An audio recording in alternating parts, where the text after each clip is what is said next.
Sophia Blake stared at the hospital bill in her trembling hands, the numbers blurring through her tears. $50,000 for Oliver's emergency surgery. Her younger brother lay unconscious in the ICU, and she had exactly 48 hours to come up with the money or watch him die. She had already exhausted every option. Her savings account held barely $3,000. The bank had rejected her loan application. Her credit cards were maxed out from their father's funeral expenses 6 months ago. She was completely alone in this fight. The sterile hospital corridor felt suffocating as she walked back toward Oliver's room. At 28, she had been taking care of her brother since their parents died in a car accident. Oliver was only 22, a brilliant computer science student with his whole life ahead of him. She couldn't let him down. Her phone buzzed. With a text from her boss, emergency board meeting moved to 6 a.m. tomorrow. Need all quarterly reports ready. Vincent Sterling. Even at midnight, he was thinking about work. For 3 years, she had been his executive secretary at Sterling Innovations, one of the fastest-growing tech companies in the city. Vincent was demanding, perfectionist, and absolutely ruthless in business. He was also devastatingly handsome, which made working for him both a pleasure and torture. She had developed feelings for him long ago. Watching him work late into the night, seeing glimpses of vulnerability beneath his cold exterior, but Vincent Sterling lived in a different world. One of penthouse apartments and society galas. While she struggled to pay rent on her studio apartment, the next morning, Sophia arrived at Sterling Innovations at 5:30, her eyes red from lack of sleep. She had spent the night preparing reports and calling everyone she knew, begging for help. No one had $50,000 to spare. Vincent's corner office occupied the entire top floor of the gleaming 40-story building, floor 2 ceiling. Windows offered a breathtaking view of the city skyline. She found him already at his massive mahogany desk, reviewing contracts in his perfectly tailored charcoal suit. "You look terrible," he said, without looking up. "Thank you, sir. Always a pleasure to hear your morning observations." That made him glance up. Vincent had sharp green eyes that seemed to see everything, and right now they were studying her with unusual interest. His dark hair was perfectly styled, and his jaw was clean-shaven. Even exhausted and worried, she couldn't help but notice how attractive he was. "What's wrong?" His voice was softer than usual. Sophia was surprised by the question. In 3 years, Vincent had never asked about her personal life. She was efficient, reliable, and invisible. That was how he liked his employees. "Nothing that concerns Sterling Innovations, sir, Sophia?" The way he said her name made her stomach flutter. "Sit down." She perched on the edge of the leather chair across from his desk, clutching her tablet like a shield.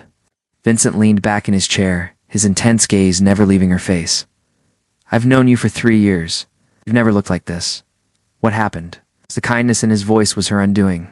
Before she could stop herself, the words came, pouring out. Oliver's accident, the surgery, the impossible bill, her desperation. She told him everything while tears streamed down her cheeks. Vincent listened without interruption, his expression unreadable. When she finished, he was quiet for a long moment. $50,000, he said finally. "I know it's a fortune. I've tried everything, even considered asking you for an advance on my salary. But even if you gave me 10 years' worth, it wouldn't be enough." Vincent stood and walked to the window, his hands clasped behind his back. The morning sun cast a golden glow across his broad shoulders. "What would you do for that money?" he asked quietly. "Anything."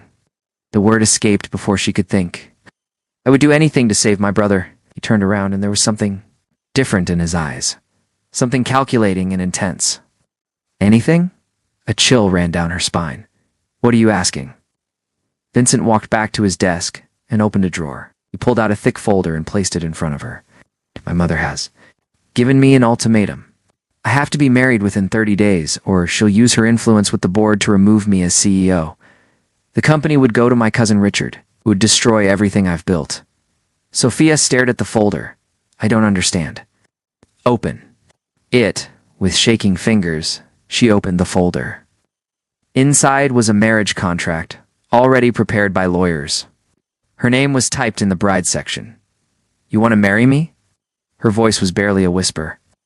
"I want to hire you to be my wife. Temporary wife. 6 months should be enough to secure my position and satisfy my mother." In return, I'll pay for your brother's surgery and give you an additional $100,000. The room seemed to spin around her. Vincent Sterling, the man she had secretly loved for years, was proposing a business arrangement. Marriage is a transaction. Why me? You're intelligent, professional, and you understand the business world. You know how to handle pressure and maintain discretion. Most importantly, you need the money badly enough to agree to this. His bluntness stung, but she couldn't deny the truth of it. What would be expected of me? Vincent sat down across from her, his expression serious. You would move into my penthouse. We would attend social functions together. Convince my mother and the board that we're genuinely in love. In public. You would be the perfect wife. In private, we would maintain appropriate boundaries. And after 6 months, quiet divorce. You would receive a settlement that would ensure you never have to work again if you choose not to. Your brother's medical bills would be completely covered, including any future treatments he might need. Sophia's head was spinning. It was like something out of a romance novel, except there was no romance. Vincent was offering her a business deal. Nothing more. I need to think about this. Your brother's surgery is scheduled for tomorrow morning. The decision needs to be made today. The cruelty of his timing wasn't lost on her, but she knew he was right. Oliver couldn't wait. What about Helena? She asked, referring to his mother. She hates me. My mother hates everyone who isn't from her social circle. But she wants me married more than she wants to approve of my choice. She'll accept you because she has to. And Natasha. The name of his ex-fiancée left a bitter taste in her mouth. Vincent's jaw tightened. Natasha chose her modeling career over our engagement. She's no longer relevant to my life. But Sophia had seen the way he looked. When Natasha's name appeared in society magazines with other men, Vincent Sterling might be over his ex-fiancée, but the wounds were still there. I would need some conditions of my own, she said quietly, such as complete medical coverage for Oliver, not just this surgery. And I want your word that this arrangement won't affect my career. When it's over, I want a stellar recommendation and the freedom to work wherever I choose. Agreed. And no physical expectations. This is a business arrangement only. Something flickered in Vincent's eyes, but he nodded. Of course, Sophia looked. At the contract again, 6 months of pretending to be married to the man she loved, knowing it was all fake. It would be torture, but Oliver would live. There's a pen in the top drawer, Vincent said softly. She opened the drawer and pulled out an expensive fountain pen. Her hand shook as she signed her name on the line marked Bride. Vincent signed as well, his signature bold and confident. When he looked up at her, there was something unreadable in his expression. Congratulations, Miss Blake. You're about to become Mrs. Sterling. The weight of what she had just done crashed over her. She had agreed to marry Vincent Sterling, the man she loved, knowing he could never love her back. She had 6 months to guard her heart while playing the role of his devoted wife. When do we start? She asked. Tonight, I'm taking you to dinner to discuss the details. We need to create a believable story about how our relationship developed. And tomorrow, after your brother's surgery, we'll announce our engagement. That fast? I don't believe in wasting time. Vincent stood and walked around the desk. For a moment, he stood very close to her, and she could smell his cologne, feel the warmth radiating from his body. This is going to work, Sophia. Both intelligent people who understand what's at stake. As long as we stick to the arrangement, everything will be fine. But as she looked up into his intense green eyes, Sophia knew that nothing about this arrangement would be fine. She was about to enter a dangerous game where the stakes were her heart. And Vincent Sterling held all the cards. The intercom buzzed, breaking the spell. Mr. Sterling, your mother is here to see you. Vincent stepped back, his professional mask sliding back into place. Send her in. Helena Sterling swept into the office like a force of nature. She was an elegant woman in her 50s, with perfectly styled silver hair and designer clothes that cost more than Sophia made in a year. Her cold blue eyes immediately focused on Sophia with obvious displeasure. Vincent, darling, I need to speak with you privately. Actually, Mother, this concerns Sophia as well. Vincent's voice was calm, but there was steel underneath. We have an announcement to make. Helena's eyebrows rose dangerously. Oh, Vincent moved to stand behind Sophia's chair, his hands resting on her shoulders. The touch sent electricity through her entire body. Sophia and I are engaged. The silence that followed was deafening. Helena's face went through several expressions before settling on icy disapproval. Your secretary? Vincent, surely you're joking? I've never been more serious about anything in my life. Sophia could feel the tension in Vincent's hands where they touched her shoulders. This was the first test of their charade, and Helena Sterling was not an easy woman to fool. How long has this been going on? Helena's voice could have frozen water. We've been seeing each other quietly for several months, Vincent said smoothly. We wanted to be sure before making it public. I see. Helena's gaze fixed on Sophia like a laser. And you, dear, how do you feel about marrying into the Sterling family? This was her moment. Sophia took a deep breath and smiled up at Vincent. With what she hoped looked like genuine love, I feel like the luckiest woman in the world. Vincent's hands tightened on her shoulders, and when she looked up at him, there was something in his eyes that made her breath catch. For just a moment, he looked at her like she was the most precious thing in the world. Then the moment passed, and he was back to being the cold, controlled CEO. Helena was watching them both with sharp intelligence. Well, she said finally, this is certainly unexpected. I suppose congratulations are in order. But her tone suggested that congratulations were the last thing on her mind. Oh, Sophia knew they had won this battle. But the war was just beginning. As Helena left with promises to plan an engagement party, Sophia realized there was no turning back now. She was about to become Vincent Sterling's wife. Even if it was only pretend. The question was whether her heart would survive the experience. 2 weeks later, Sophia stood in front of a three-way mirror in the most exclusive bridal boutique in the city, wearing a wedding dress that cost more than her yearly salary. The ivory silk hugged her curves perfectly, and the delicate lace details made her look like a princess from a fairy tale. But fairy tales didn't feel this empty. They look absolutely stunning, gushed the boutique owner, making final adjustments. To the train, Mr. Sterling has exquisite taste. Vincent had chosen everything. The dress, the venue, the flowers, even the music. Sophia felt like a beautiful doll being dressed up for someone else's fantasy. Oliver was recovering well from his surgery. Staying in a private room that Vincent had insisted on paying for, brother was so grateful to Vincent that he practically worshipped the man, which only made Sophia feel more guilty about the deception. The wedding was scheduled for Saturday at the Sterling family estate. It would be a small ceremony, with only Helena's closest friends and the most important business associates. Vincent had explained that they needed witnesses who would spread the word about their marriage throughout high society. We'll be here shortly for the final fitting appointment, the boutique owner informed her. Sophia's stomach clenched. She still wasn't used to hearing herself called Mrs. Sterling, and the way Helena said it always sounded like an accusation. Helena arrived precisely on time, dressed in designer clothes that probably cost more than most people's cars. She surveyed Sophia with her usual critical gaze. Turn around, she commanded. Sophia obediently turned, feeling like livestock being inspected for purchase. The dress is acceptable, Helena pronounced finally, though I still think the entire situation is rather rushed. Vincent doesn't like to waste time, Sophia replied carefully. No, he doesn't. Helena moved closer, her voice dropping to a whisper that the boutique staff couldn't hear. Let me be very clear about something, dear. I don't know what game you're playing, but Vincent is my son. If you hurt him or embarrass this family in any way, you'll regret it. The threat was delivered with a smile, but Sophia felt the ice behind it. I would never hurt Vincent. See that you don't. Helena stepped back, her public mask sliding back into place. Now let's discuss the reception details. The next few days passed in a blur of wedding preparations. Vincent was polite, but distant, treating their upcoming marriage like any other business deal. They had dinner together twice to maintain appearances. And he briefed her on the guest list and family history she would need to know. But he never touched her unless someone was watching, never looked at her with anything warmer than professional courtesy. Sophia reminded herself that this was exactly what she had agreed to. But it still hurt. The night before the wedding, Vincent took her to his penthouse to show her where she would be living.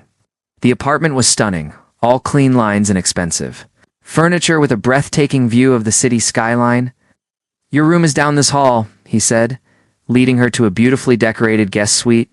It has its own bathroom and walk-in closet. I've had some clothes delivered for you, but you can shop for anything else you need. The room was lovely, but it felt like a luxury hotel room. It's cold and impersonal. Where is your room? She asked. The master suite is on the other side of the penthouse. We'll have complete privacy from each other. Of course they would. Vincent had made it clear that this marriage would be in name only. Thank you, she said quietly, for everything. I know this isn't easy for you either. For a moment, something flickered in his eyes. Sophia, I want you to know that I don't take this lightly. Marriage, even a temporary one, means something to me. I'll treat you with respect, and I'll make sure you're protected and provided for. I appreciate that. And if at any point this becomes too difficult for you, we can discuss ending the arrangement early. Is he already looking for an escape? Root? The thought stung more than it should have. I signed a contract, she said firmly. I intend to honor it. Vincent studied her for a long moment, then nodded. Good night, Sophia. Tomorrow we become husband and wife. After he left, Sophia sat on the edge of the king-sized bed and tried not to cry. Tomorrow she would marry the man she loved, knowing he would never love her back. She would stand in front of God and family and promise to love, honor, and cherish him, knowing it was all a lie, but at least Oliver was alive and healthy. That had to be enough. The wedding day dawned clear and beautiful. The Sterling estate was transformed into a winter wonderland, with white roses and twinkling lights everywhere. Sophia had to admit that Helena knew how to throw an elegant party, even if she disapproved of the bride, getting ready in the bridal suite. Sophia was attended by a team of stylists that Vincent had hired. Her hair was swept up in an elegant chignon, and her makeup was perfect. She looked in the mirror. She barely recognized herself. You look like a princess, Oliver said from the doorway. He was still pale from his surgery, but he insisted. On walking her down the aisle, I feel like I'm playing dress-up, she admitted. Sophia, are you sure about this? Her brother's voice was serious. I mean, I'm grateful to Vincent, more grateful than I can ever express. But marriage is a big step. Do you really love him? The question she had been dreading. She couldn't tell Oliver the truth about their arrangement. Yes, she said simply. I do love him. It wasn't a lie. She did love Vincent Sterling, desperately and completely. The fact that he didn't love her back was something she would have to live with. The ceremony was held in the estate's winter garden, under a canopy of white roses. As Sophia walked down the aisle on Oliver's arm, she could see Vincent waiting. For her at the altar, he looked devastatingly handsome in his black tuxedo, his green eyes locked on her face. For a moment, she let herself pretend this was real, that Vincent was looking at her with love instead of professional appreciation, that they were about to start a real marriage based on mutual affection and shared dreams. The fantasy lasted until she reached the altar and saw the cool, controlled expression in his eyes. This was business to him, nothing more. The ceremony itself was beautiful and surprisingly moving. When Vincent took her hands in his to speak his vows, his voice was deep and sincere. Sophia, I promise to honor and cherish you, to stand by your side through whatever challenges we may face. Yes. You have my respect, my protection, and my commitment for as long as we both shall live. His words were perfect, clearly chosen for their double meaning. To the guests, they sounded like a declaration of love. But Sophia heard the careful language that promised nothing beyond the terms of their contract. When it was her turn, she looked into his eyes and spoke from her heart. Vincent, I promise to love you with everything I have, to support your dreams and share your burdens. You have my heart, my loyalty, and my devotion, now and always. Something flickered in Vincent's expression when she said the word love, but it was gone so quickly she might have imagined it. You may kiss the bride, the minister announced. This was the moment Sophia had been both longing for and dreading. Vincent's hands came up to frame her face, and for a heartbeat they just looked at each other. Then he leaned down and pressed, his lips to hers. The kiss was soft, gentle, and achingly brief. But for those few seconds, Sophia felt like she was flying. When Vincent pulled away, there was something in his eyes that she couldn't quite read. The reception was a blur of congratulations and small talk. Sophia smiled until her face hurt, accepting compliments on her dress and well wishes for her future. Happiness. Vincent stayed close to her side, playing the attentive new husband perfectly. During their first dance, he held her close enough that she could smell his cologne and feel the warmth of his body. "You're doing beautifully," he murmured in her ear. "Everyone believes we're madly in love." "Good," she managed to say. "That's what we want, is it?" Something in his tone made her look up at him sharply, but his expression revealed nothing. The evening was nearly over when Natasha Reed made her dramatic entrance. Vincent's ex-fiancée swept into the reception like she owned the place. Wearing a red dress that clung to her perfect figure and drew every eye in the room, she was absolutely stunning. With platinum blonde hair, bright blue eyes, and the kind of beauty that graced magazine covers. Sophia felt every insecurity she had ever had come rushing back. "Vincent, darling," Natasha purred, approaching their table with predatory grace. "Congratulations on your marriage." "I'm so sorry I missed the ceremony." "Natasha." Vincent's voice was carefully neutral. "I wasn't aware you were back in town." "Just finished a shoot in Paris and thought I'd stop by to meet your new wife." Natasha's smile was sharp as she turned to Sophia. "You must be the secretary everyone's talking about." "I'm Sophia Sterling," she replied calmly, emphasizing her new last name. "Of course you are." Natasha's laugh was like crystal chimes. How romantic that Vincent found love right under his nose, though I have to say it's quite a change from his usual type.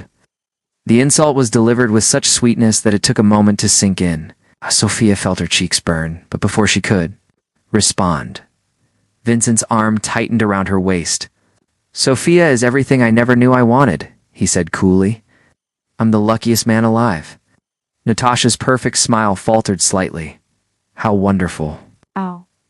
"Well, I should let you get back to your guests. I'm sure we'll be seeing much more of each other. Now that I'm back permanently." After she glided away, Sophia felt sick. Natasha was everything she wasn't. Sophisticated, worldly, and utterly beautiful. How could Vincent not compare them? "Don't let her get to you," Vincent said quietly. "Natasha thrives on making other women feel insecure. She's very beautiful. She's also very shallow." His green eyes met hers. Beauty fades. Sophia. Character. Doesn't. It was a kind thing to say, but it didn't ease the ache in her chest. Natasha represented Vincent's real world. Kind of woman he would choose if his heart was involved. Later that night, back at the penthouse, Sophia changed out of her wedding dress and into a simple nightgown. She stood at the window of her room looking out at the city lights and trying to process everything that had happened. A soft knock on her door interrupted her thoughts. "Come in," she called. Vincent appeared in the doorway, still wearing his tuxedo pants and white shirt, though he had loosened his tie and rolled up his sleeves. He looked rumpled and human in a way that made her heart ache. "I wanted to thank you," he said. "Today went perfectly. You were exactly what I needed you to be." "Just doing my job," she replied, trying to keep her voice light. "Sophia?" "Yeah?" He stepped into the room, and she noticed he was carrying something. "I have something for you." He handed her a small velvet box. Inside was a stunning diamond tennis bracelet that caught the light like captured stars. Ass! "It's beautiful," she breathed. "But I can't accept this. It's a wedding gift. It's appropriate." "Vincent, we both know this isn't a real marriage." He stepped closer, his voice dropping to a whisper. "Today felt real to me." Sophia's heart stopped. "What do you mean?" "When I said my vows, when I kissed you, when I watched you handle Natasha with such grace and dignity." He paused, running a hand through his hair. "Maybe this started as a business arrangement, but somewhere along the way, it stopped feeling like one." She stared at him, afraid to hope. "Vincent, I know this complicates things. I know we agreed to keep this professional, but I can't pretend I don't feel something for you." Before she could respond, he turned and left, leaving her alone with her racing heart and a bracelet that suddenly felt like so much more than a business transaction. The next few weeks settled into a strange routine. During the day, they worked together as they always had, professional and efficient, but in the evenings, they played the role of newlyweds for the world to see. They attended charity, galas, business dinners, and social events. Vincent was always the perfect gentleman, attentive without being possessive, charming without being false. And slowly, Sophia began to see glimpses of the man behind the CEO mask. He remembered that she liked her coffee with extra cream, he noticed. When she was tired and would suggest they leave early, He defended her when Helena made cutting remarks. It's always with a calm professionalism that made his mother back down. But he also maintained careful distance. He never came to her room again, never touched her unless they were in public, never gave her any other indication that his feelings had changed, until the night of the Morrison Industries. Where'd your dinner? The dinner was being held at the most exclusive restaurant in the city, and Sophia had spent hours getting ready. She wore a midnight blue dress that Vincent had chosen for her, elegant and sophisticated without being flashy. "You look stunning," Vincent said, when she emerged from her room. "Thank you. Clean up pretty well yourself." He was wearing a perfectly tailored black suit that emphasized his broad shoulders and lean build. Even after months of working for him, Sophia still felt a little breathless when she looked at him. The dinner went smoothly until David Morrison, CEO of the company they were acquiring, had too much wine. He was a man in his 60s, with wandering eyes and inappropriate comments. "Vincent, you lucky dog," Morrison said loudly during the main course. "Your wife is absolutely gorgeous. Tell me, how did you manage to snag such a beautiful woman?" "I was fortunate enough that she said yes," Vincent replied smoothly. "I bet she did." Morrison's eyes raked over Sophia in a way that made her skin crawl. "If I were 20 years younger and single, I'd give you some competition, Mr. Morrison," Sophia said politely. "Perhaps we should discuss the new marketing initiatives for the merger." "Business can wait," Morrison said, reaching over to place his hand on her arm.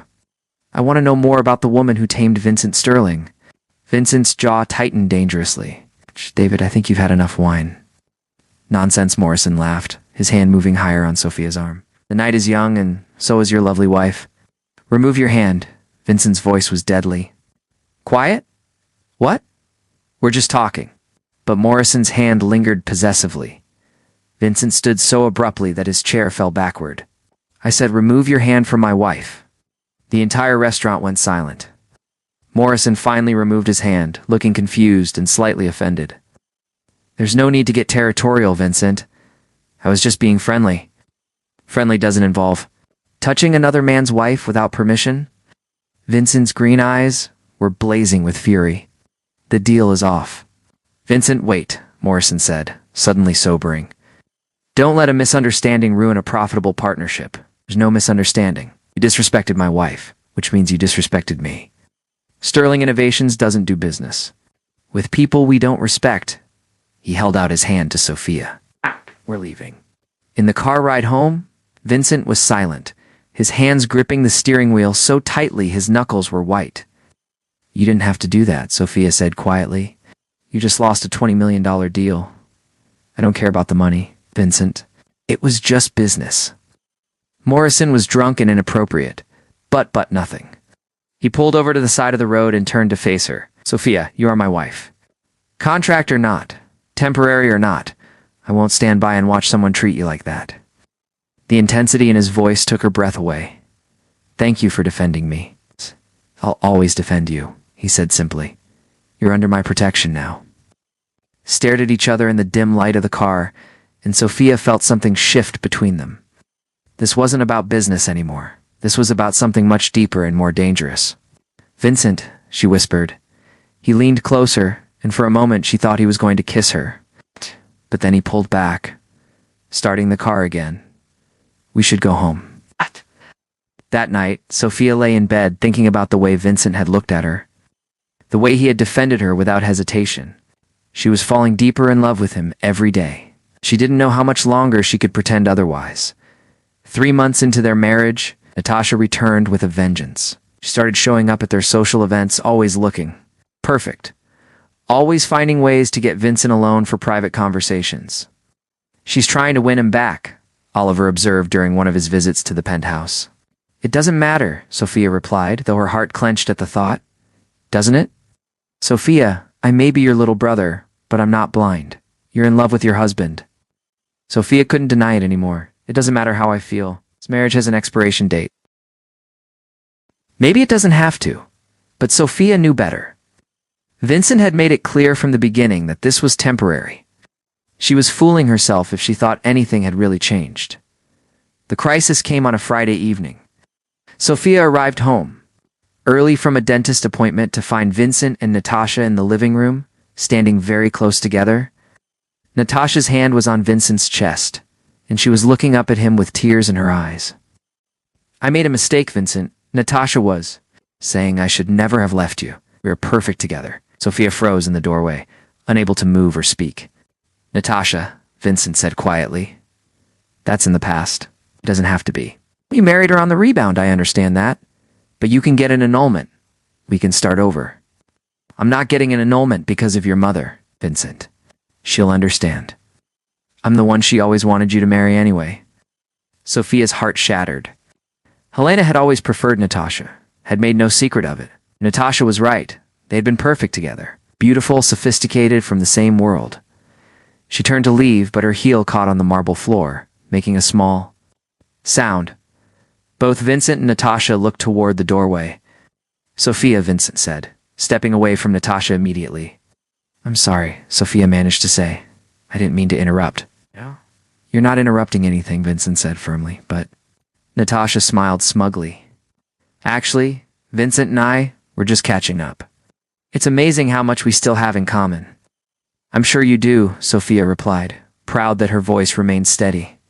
"I'll just be in my room." She escaped before either of them could say anything else, closing her bedroom door and leaning against it while she tried to catch her breath. This was what she had been afraid of from the beginning. Natasha was everything Vincent should want. Beautiful, worldly, from his social circle. Sophia was just the temporary placeholder until he could have what he really wanted. A soft knock on her door interrupted her thoughts. "Sophia, no, can I come?" In, it was Vincent. She quickly wiped her eyes and opened the door. "Is Natasha gone?" "Yes, Sophia, what you saw, you don't owe me an explanation. We both know what this marriage is." Vincent studied her face intently. "Do we? Of course we do. You needed a temporary wife. I needed money for Oliver's surgery. Nothing has changed." "Everything has changed," he said quietly. "At least for me." Sophia's heart stopped. "What are you saying?" Vincent stepped into her room, closing the door behind him, saying that I don't want this to be temporary anymore. I'm saying that somewhere along the way I fell in love with my wife. The words hung in the air between them like a bridge Sophia was afraid to cross. "Vincent, I love the way you bite your lip when you're concentrating. I love how fierce you are when someone threatens someone you care about. I love your kindness, your intelligence, your strength." He moved closer. "I love you, Sophia." Tears spilled down her cheeks. "But Natasha's my past. You're my future if you'll have me." "Is just because we've been living together playing house? It's not real. This is the most real thing I've ever felt in my life." He cupped her face in his hands. "I know this started as a contract, but I want to tear up that contract and start over. I want a real marriage with you." Sophia searched his eyes, looking for any sign of deception or confusion. All she saw was love, pure and honest and overwhelming. "I love you too," she whispered. "I've loved you for years." Vincent's smile was brilliant. "Years, since the first week I started working for you. You were so focused, so passionate about your work. And sometimes, late at night, you would let your guard down, and I would see the man underneath the CEO mask. And you loved him? I loved all of you. The ruthless businessman, the caring brother, the man who pretends he doesn't have feelings, but would move mountains for the people he cares about." Vincent pulled her into his arms, holding her so tightly she could barely breathe. "I want to do this right," he murmured against her hair. "I want to court you properly, take you on real dates, earn your love instead of buying it." "You already have my love," she said, pulling back to look at him. "You've had it all along." When he kissed her this time, it wasn't for show or for cameras. It was real and passionate and full of promises for the future. Sophia melted into his arms, finally allowing herself to believe that fairy tales could come true. 6 months later, Sophia stood in the same hospital where Oliver had nearly died, but this time she was there for a happy reason. Oliver was graduating from college and had been accepted into the master's program at MIT with a full scholarship. "I can't believe my little brother is going to be a computer genius," she said, adjusting his graduation cap. "I can't believe my sister is Mrs. Vincent Sterling for real now." Oliver replied with a grin. They had renewed their vows 3 months ago. this time with real promises and genuine love. The second wedding had been everything the first one wasn't: intimate, joyful, and absolutely authentic. Vincent appeared in the doorway of Oliver's hospital room, carrying a huge bouquet of flowers and wearing the kind of smile that still made Sophia's heart skip a beat. "Are you ready to celebrate? Graduate?" he asked Oliver. "More than ready. And Vincent, thank you for everything." Vincent clasped Oliver's shoulder. "You earned this all on your own. I just made sure you had the chance to do it." As they left the hospital together, Sophia reflected on how much their lives had changed. Sterling Innovations was more successful than ever, partly because Vincent was happier and more relaxed. He still worked hard, but he also made time for the things that mattered: family dinners, weekend getaways, quiet evenings at home. Helena had finally warmed up to Sophia, especially after she proved herself capable of handling the social and business demands of being a Sterling wife. The older woman still made the occasional cutting remark, but it was more habit than malice now. Natasha had eventually given up her pursuit of Vincent and married a European prince, which everyone agreed was a much better match for her dramatic personality. "What are you thinking about?" Vincent asked as they walked to the car. "Just how perfect everything is," Sophia replied. "Sometimes I'm afraid I'm going to wake up and discover this was all a dream. If it's a dream, then we're both having the same one."